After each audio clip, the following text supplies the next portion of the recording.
The build material inside this printer is referred to as the core. The software will prompt you when it's time to add more core. The core comes in a box that looks like this, and you simply just need to take the lid off and open up the clear plastic bag containing the core.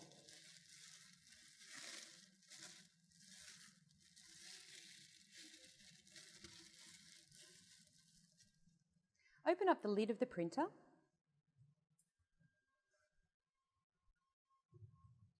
and press on the dial at the front of the printer here to get the selection panel.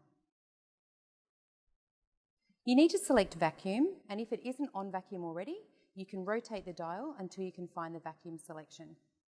Once you select vacuum, it will enable the vacuum that's here and will use the vacuum to suction up the core from the box.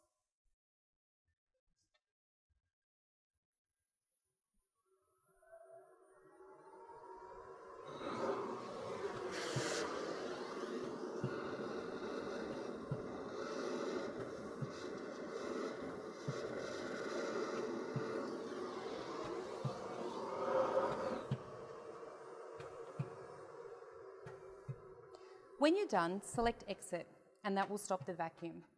It will also stop when the engine is full of core. At this point, you must reseal the bag of core, and it's really critical that you reseal it in order to prevent any moisture getting inside the bag.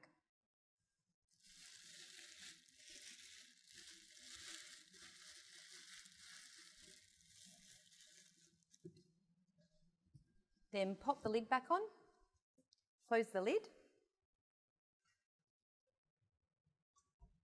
and you're ready to print.